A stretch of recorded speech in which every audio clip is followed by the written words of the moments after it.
So good evening, everyone. I'm Dr. Woods, and welcome to the Raw Approach. Hey, we got a special guest in the house tonight. We have Mr. Keith Stafford. I'm gonna let him come in his own way. I'm gonna let him introduce himself, and then after that, we're gonna make it do what it do. We about to go live and in charge with this thing. But just for a little simple little housekeeping, hey, always remember to like and share and like. And then once you're on here, hit them stars. You know, them stars is how we do. We keep this thing rolling. You feel me? And also, donation. The donation link is down there. You can hit that as well. It's how we keep everybody coming. Keep this content going. And I appreciate you. Remember, this is the Raw Approach. And sometimes it does get a little raw on the Raw Approach. But that's what's up. Hey, what's up, big dog? What's up, doctor? Now, you just said chops. What's up, doctor? You doing all right, man? What? Can you hear me, man? I'm good. You doing good? I appreciate you having me. All right. Appreciate it. That's what's up, man. I'm about to turn it over to you, man. I'm gonna let you introduce yourself to the people, and then after that, we're gonna go straight into the show, man. All right? You got the floor. All right, sounds good.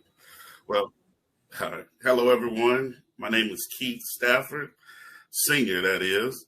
I'm 53-year-old single man.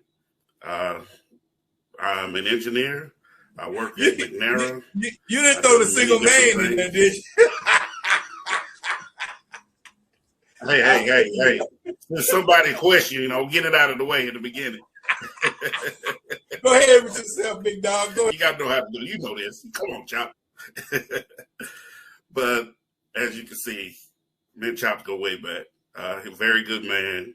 I'm very proud of him. So I'm going to give him his accolades while I'm on here talking.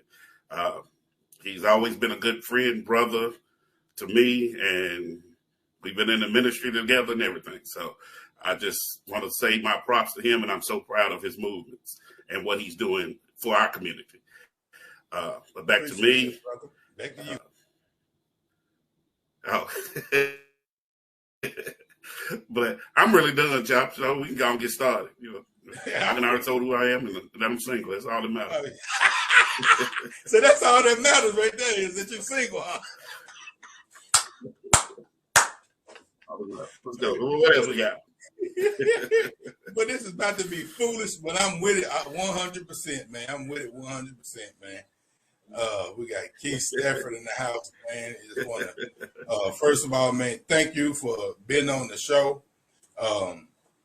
When I reached out to you, man, I felt that you have an interesting story to share with the folks, and I really want to just dive on into it, man, about your experience as being an electrician.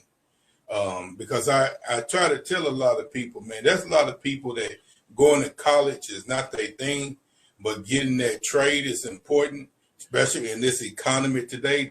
Having that trade is important. But I want to talk about how you went from an electrician to an engineer. If you can explain that process.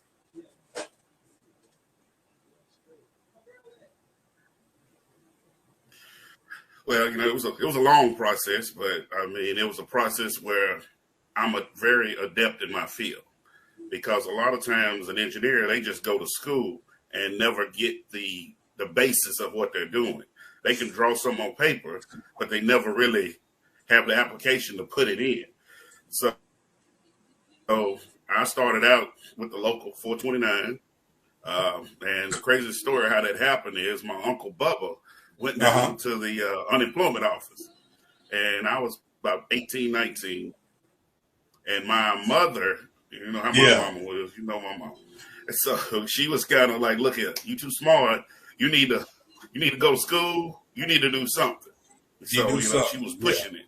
And my Uncle Bubba had told me that, the local was getting things set up. So I was like, okay. But I went down to TSU like everybody else did. Went in, got my financing done. And the day I went to go get my check, you know what happened? My check wasn't there. So I'm like, man, do I want to keep fooling with this stuff? Because I had inside connections on my finances and still couldn't get it. And then they had this school. So I was like, look, they'll give me a job and I'll go to school paid. So I was like, forget TSU. So I went to that direction. And it was the best direction for me because when I got there, I got to working, hands on. Took 5 years, but, you know, it taught me a lot. And I already, you know, kind of fiddled with stuff, you know. So I used to put car stereos in back in the day. And I was that man. So I remember that 64 you had. Fit right. And the 64. Hello. Yeah, you know that 64. You know. Got a 71 Cutlass now. You got a okay. But I just started doing it. Became a foreman, you know, before I topped out. Started running big jobs. Started doing a lot of jobs out of Nissan and Ford glass plant. And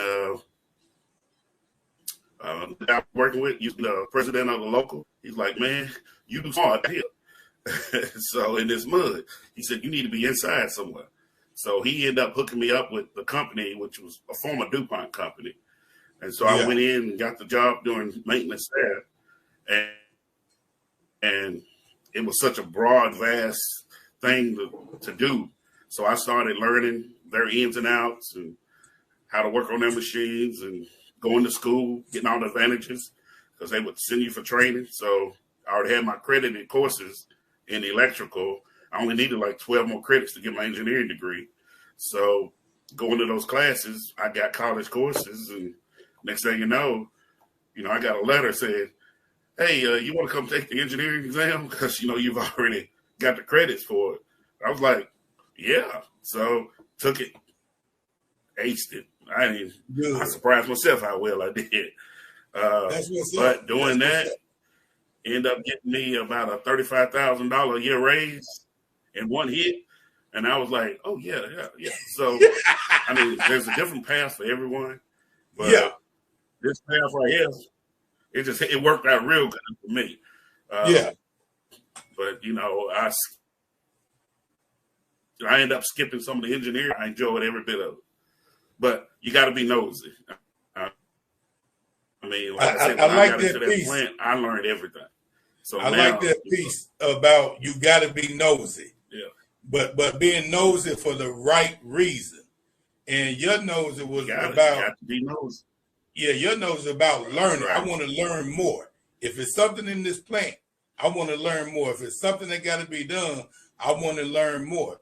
And it goes with that old school that grandparents and old grandfathers and old school uncles always told you, it's good to have the knowledge when you need it and need it and not have it.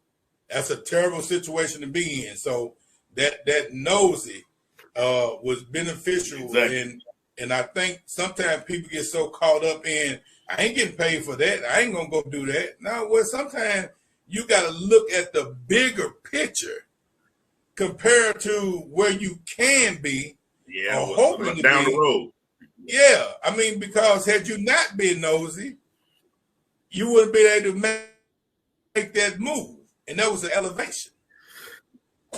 Yeah, big elevation. And that's one thing I teach my kids. I'm like, look, I don't care what job you at. If you working at McDonald's and they going to send you to a burger class, go to that class. Go. Take every advantage because everything you learn, it stays with you. So you never know in the future, 10 years down the line, you have a company and they say, hey, we need a burger expert. You the burger expert. So whatever it is, just do it. And it pays off.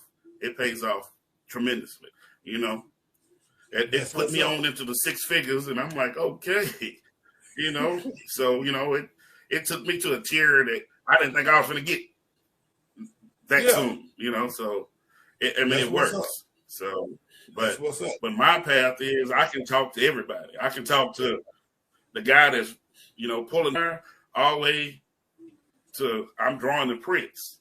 So, and I can make my prints work out better because I've done it. So I know, hey, it's easier to do it this way in the field. because on paper everything looks easy. You can take a sheet of paper, everything looks as simple as it can be. I think that's why a lot of the engineering program, because my daughter is in school for architectural engineer, and her last 2 classes, right, they had to actually go out and do a boat ramp, and they actually had to go and build it. The class had to go build it. They had to get the right clothing for the winter, the right clothing for the heat, the right clothing for the water. And she explained it to me. She said that the reason they got us doing that is because it's a different application when you put it on paper compared to if you done been out there and you done the work. It's a total different perspective when you drawing up. Sometimes you can draw up something, it looks good, but when it's time to apply it, you missing some steps somewhere. When it's time to bring it together. So exactly what you're saying makes a lot of sense. Right. That's what's up, man. Well, let's dive on to the next topic. Like I said, it worked out for me, and that's what's up. I like to hear that. Let's dive into the next topic. Let's talk about becoming an Airbnb owner.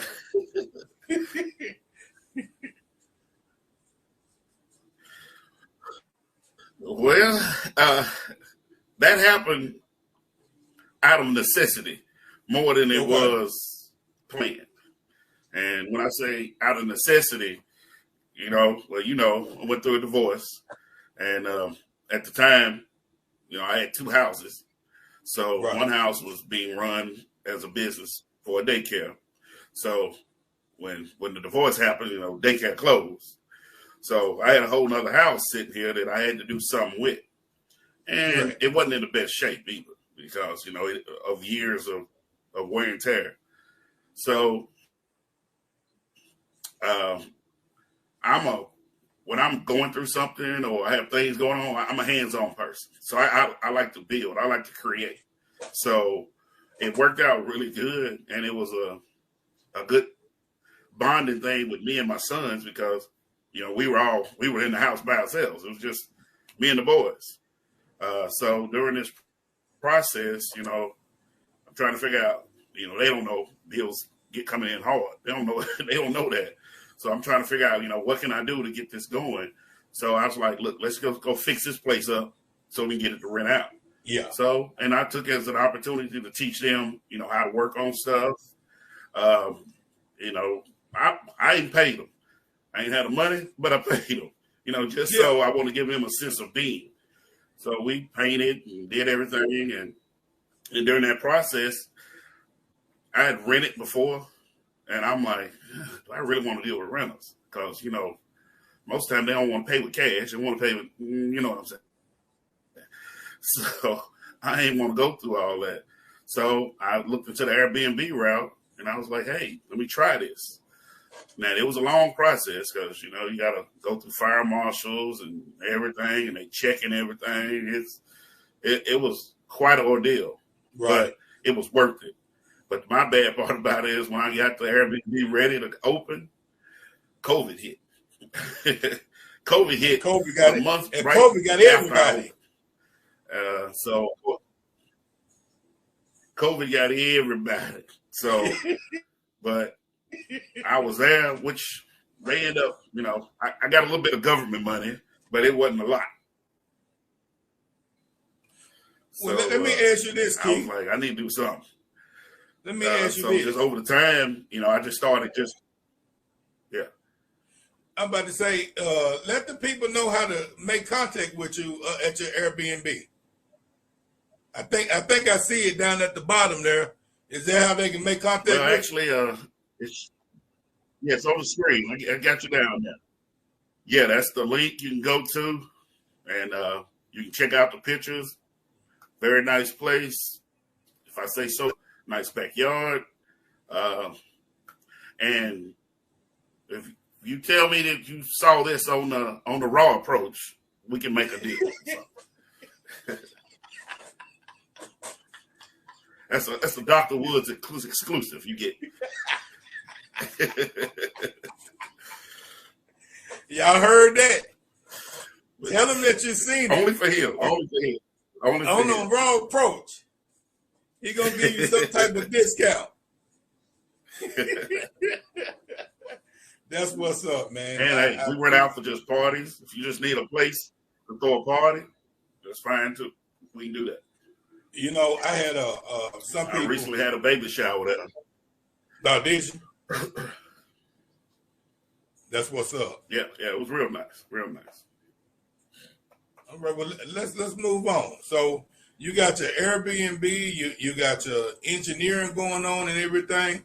So let me ask you, what do you do for work-life balance? How do you find a peace of mind? Well, it all kind of ties into after my divorce was finalized. Because the only thing I used to do was work. I would work with my hands, build, or whatever. But going to therapy and talking to my therapist told me, that's good that you do these hands-on things, but you need to find something where you do nothing. So she said, I need to learn how to relax. And that's something that I just didn't know how to do. So she said, I need a hobby. So my hobby became cigars. So I started, learning how to smoke a cigar and what liquors and stuff went together.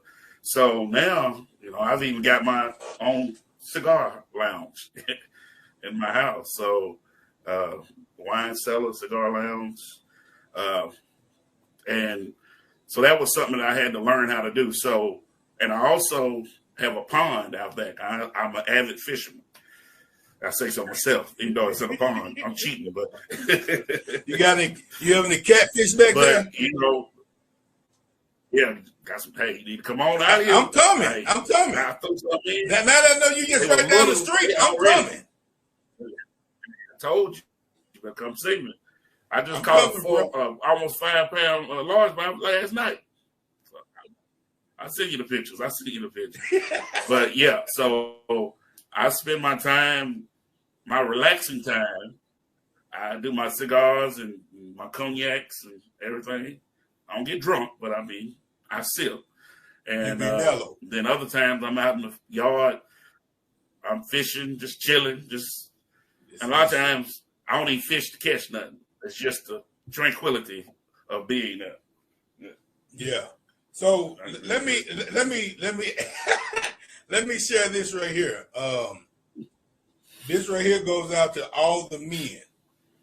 I wanted y'all to catch what he stated, that his therapist, we as men, especially black men, we have to get past that stigma that therapy is not for us.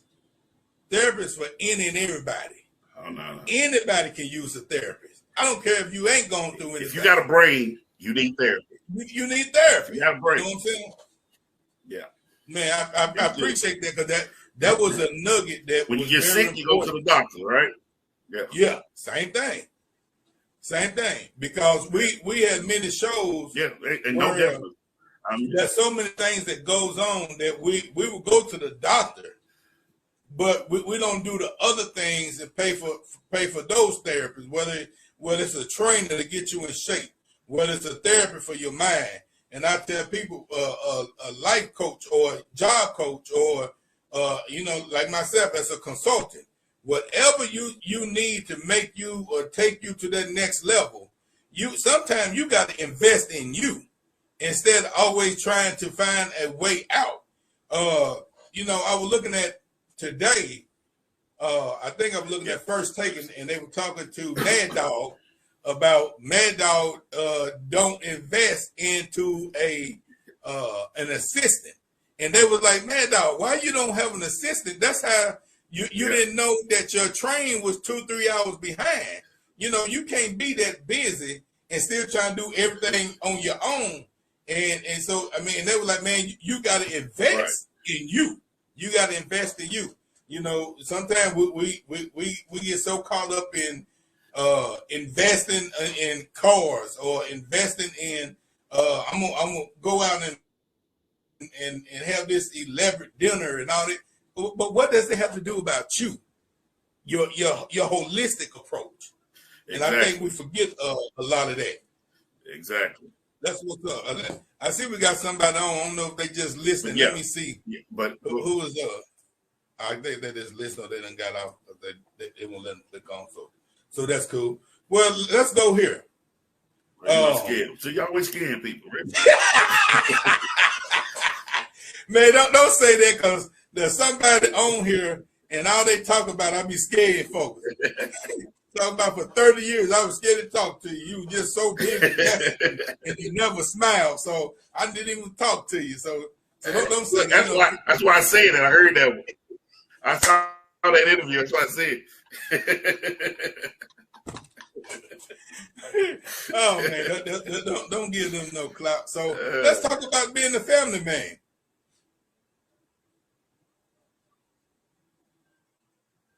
Well, that's something that's what I always wanted, because growing up, I grew up, like you, without a father. Yeah. God put different men in our lives that help guide us.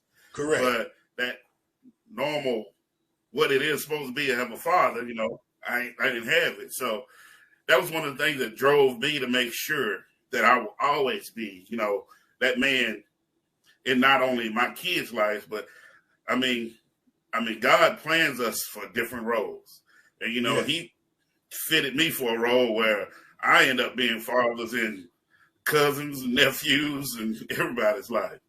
But I'm good with that. I mean, I like that, honestly, because, as a father, you want to be a provider. You want to be a teacher. You want to be a protector. So in all those things, I feel like I was born for that role. Oh, yeah. And that's just something I always wanted to do. And that something I admired about you, with Brandon, the way you stepped into his life and how you took care of him, it kind of teared me up just thinking about that, Yeah. But, yeah. It takes good men to do many things. So my thing is, man, me and my brother, when we was young, we made a pact that we're gonna be the best fathers that we can be, the best providers that we can be, because what's the old saying? Being a father is one thing, but being a daddy is something totally different. And we took pride in raising kids, and then just like you just said, man, once you start doing that, you gonna wind up raising kids and cousins and helping other people in the community, and just being a guidance, providing guidance to so many people, because they see that strong male perspective. And a lot of times people, most people want that structure. Most kids want that structure, and you got to be that person, because it's who you are. They need it, especially our kids. They are for it. Yeah. And that's like when me and my uncle were running the sports organization. That was something I did that for 14 years, a long time. And that's a lot of money that went out, but the whole time, it was worth it. Even your brother came up there to help us out, coaching and everything. Yeah. And that's what we would always let them know. That's what it takes. That's what we need in our community. We sitting in the middle of panorama apartments over there in East Nashville. So, we had some rough kids, but we had some good kids. Some of them you had to talk dog to them. They, Coach, I love you, because it was something they didn't have. Yeah, they got it. There was some time. Yeah. That's what's up, man. I like that, man. Something about manhood, it just makes you smile. It just makes you smile. Because I know for me, I love to see other men handle their responsibilities, man. I love that. Take care of, even though, and we're going to get to that in just a second, even though you and the children mamas may not be together, that don't stop you from being a father. That don't stop you from being a parent. That don't stop you from being the best example for them. It ain't got nothing to do with it, honestly. It don't have nothing to do with that, Right. And one thing, man, I can say, just growing up, I mean, we've seen all type of examples of manhood. And I tell people all the time, I've seen plenty of times where a man was a wonderful provider and a good father, just wasn't a good husband. You know what I'm saying? But No good. Yeah, no good. We both saw that. Yeah. but that don't mean that they can't be in them kids' life, man. So I hate to see situations Right. like that, man, because you know that you can't be with that person, you can't be with your kids, man. I hate to see situations like that, and I just continue to ask people for prayer and allow people to understand, man. Remove your selfishness and allow them kids to be loved on as much as possible, because sooner or later. And Right. praying to God that if the father don't get it, that maybe he will get it. You know what I'm saying? All right. Yeah. Last one. As we go to this last conversation, do you have anything for me? You got anything you want to ask me before we move on? No, I mean, Okay. I'm good. All right. Keep it rolling. So let's talk about this. Life after divorce.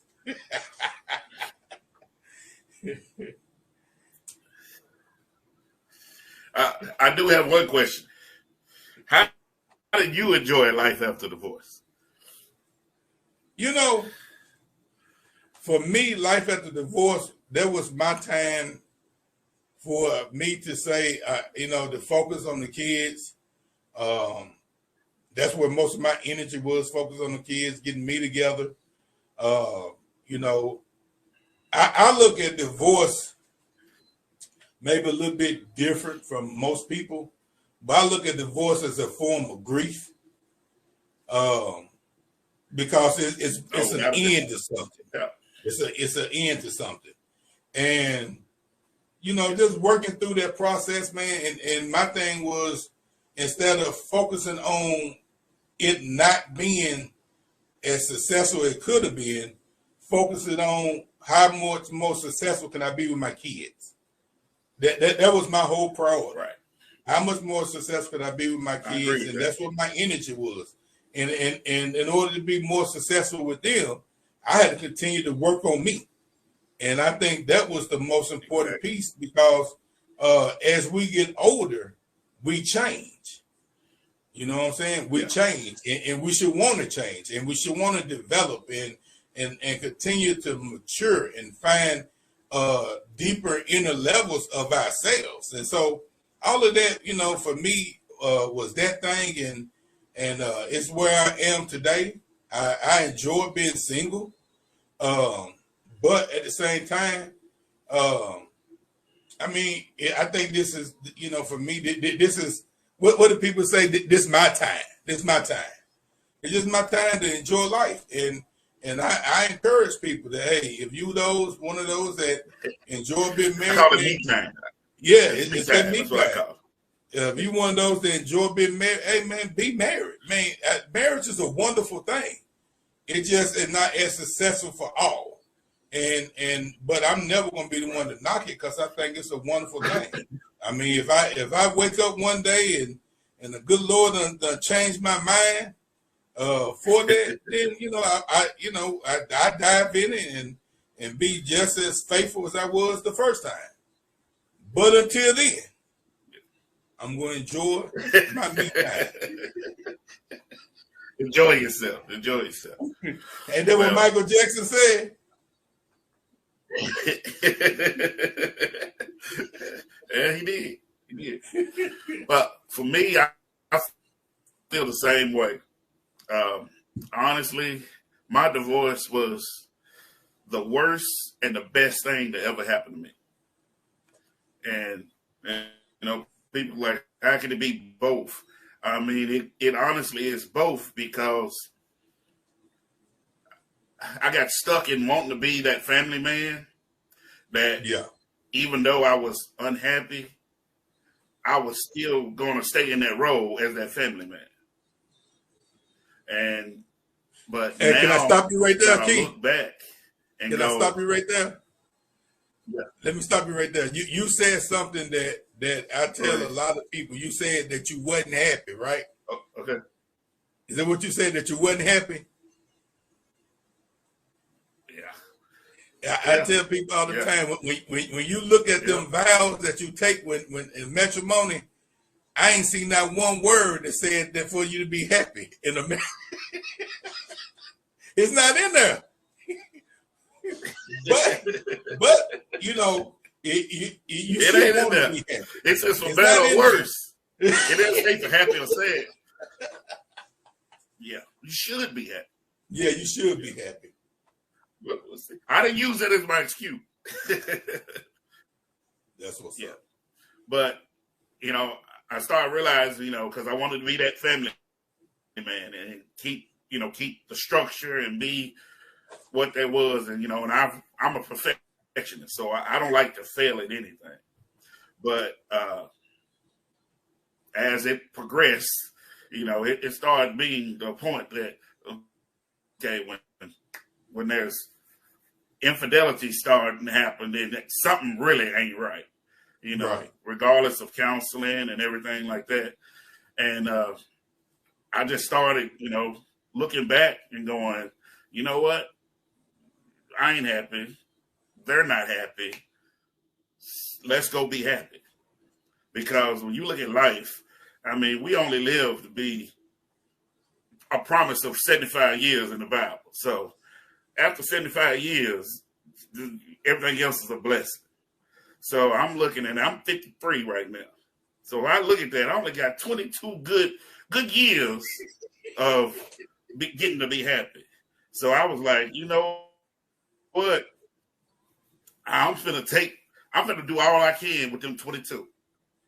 You know? So I'm finna find who I am, find what I like, find what makes me happy and comfortable. And if God plans to put somebody in that spot with me to ride this out to the sunset, I'm good with that. But as for right now, I'm doing a lot of me. I'm doing a lot of my counseling. I'm getting my life structured where I want to be. I'm fulfilling some of my goals that I wanted. I always wanted land. I got land now. I always wanted my own pond. I got my own pond now. Good stuff. I like that. I'm chilling in my man cave right now. You know, like I got my theater, my bar, my lounge. Literally. Yeah. You know, so I'm looking at getting ready to build another place out back. You know, so plan on expanding my business to out here. Yeah.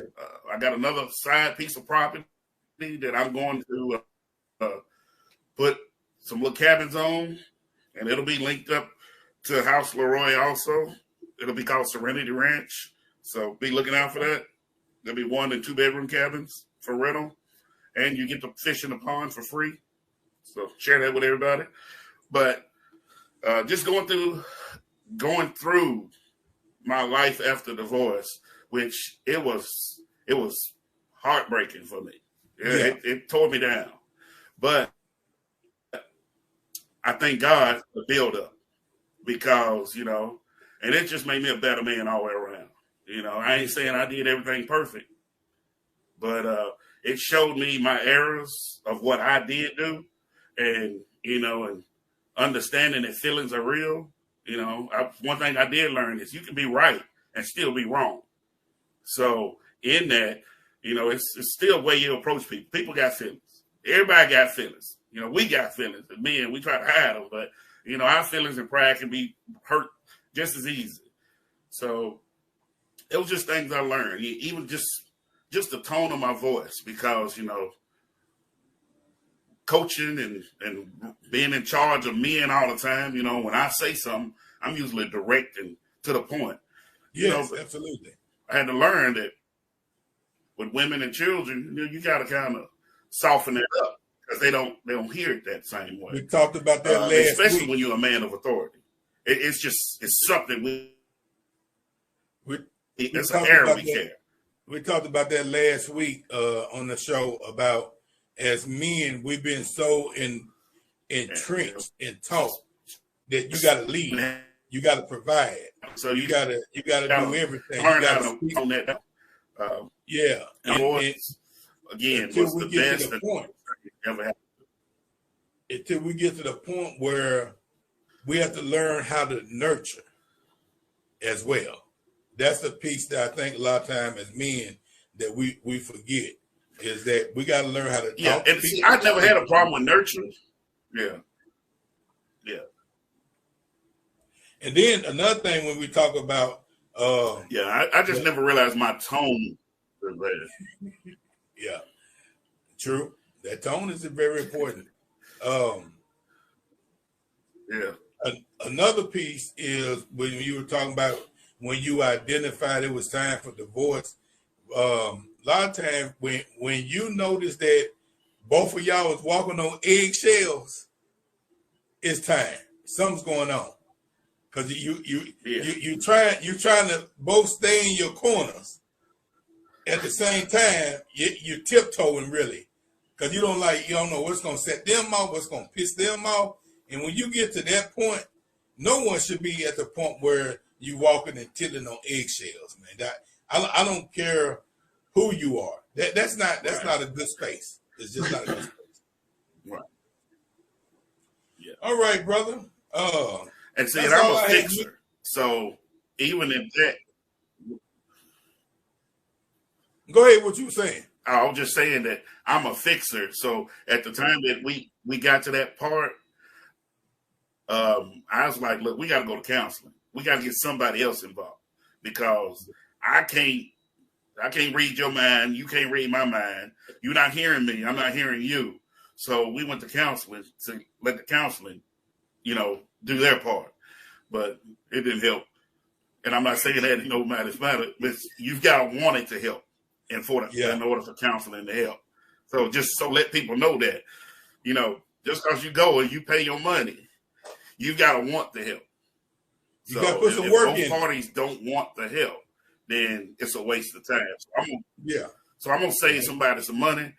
If they don't want to go, don't make them go. Yeah, go on and make your decision based off of them not wanting to go. But don't waste your money because you got to want to do it in order for what the hell. That's what's up. So let me ask you this: as we about to get ready to wrap up, and go, do you have any closing remarks for the audience? Anything that you want them to, like a inspirational moment, inspirational piece or story, or anything that Mr. Keith Stafford Sr. have for the folks?